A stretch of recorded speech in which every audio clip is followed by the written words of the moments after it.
That is fantastic. अस्सलाम वालेकुम नाजरीन, मैं हूं डॉक्टर फराह। वो कहावत तो आपने सुनी होगी, लातों के भूत बातों से नहीं मानते। जब किस्मत में जलालत लिखी हो तो बंदा अरबों रुपए के जहाज पे बैठ के भी जूते खाने पहुंच ही जाता है।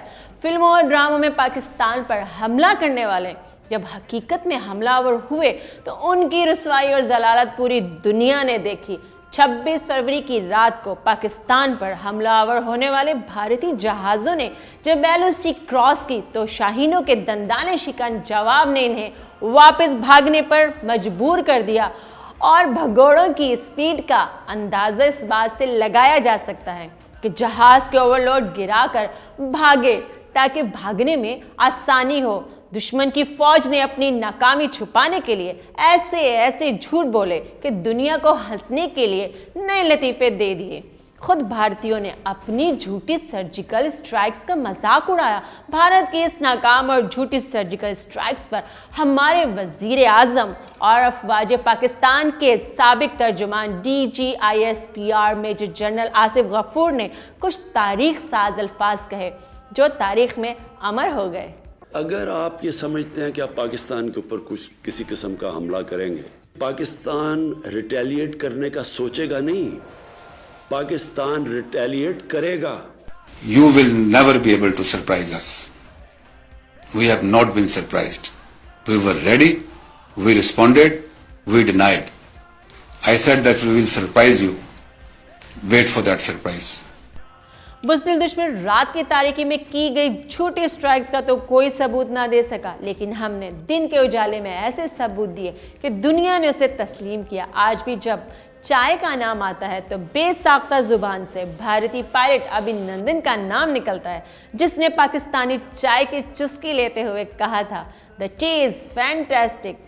अजली दुश्मन भारत के पायलट के साथ पाकिस्तानी फौज के प्रोफेशनल सलूक ने दुश्मन पायलट को भी तारीफ पर मजबूर कर दिया है। पाकिस्तानी आर्मी जो है वो बहुत ही प्रोफेशनल सर्विस है।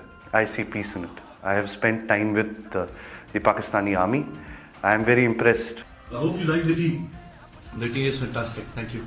ना सिर्फ दुश्मन बल्कि आलमी मीडिया और दुनिया ने भी पाकिस्तान की अमन पसंदी और मेहमान नवाजी को सराहा कि वो कौम जो दुश्मन के पायलट को भी चाय पिलाती हो वो वाकई ही अमन पसंद कौम है। लेकिन जब हमारी अमन की ख्वाहिश को भारत ने कमजोरी समझा तो हमारे जवाब ने दुनिया भर में उसे निशाने इबरत बना दिया। हमने अपने 2-3 दरख्तों का बदला भारत के 2 जहाज गिरा कर लिया। यहाँ अगर हम भारतीय जहाज गिराने वाले कौम के बहादुर सपूत विंग कमांडर नुमान अली और स्क्वाड्रन लीडर हसन सिद्दीकी का जिक्र ना करें तो 27 फरवरी की दास्तान अधूरी रह जाएगी। पूरी कौम का सर फख्र से बुलंद करने वाले कौम के बहादुर बेटों ने किस तरह से ये कारनामा अंजाम दिया, सुनते हैं उन्हीं की जुबानी। मेरा दुश्मन मेरे मुल्क की सालमियत और मेरी कौम का वक़ार।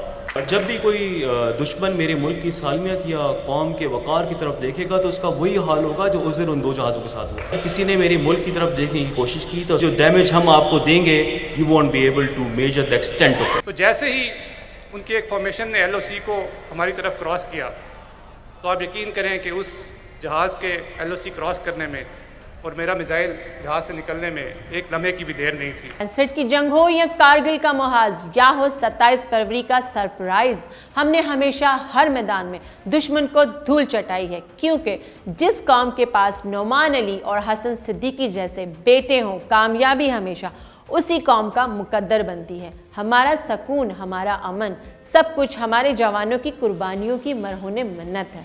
पूरी कौम अपनी बहादुर अफवाज को सलाम पेश करती है जो हमारे कल के लिए अपना आज कुर्बान करते हैं।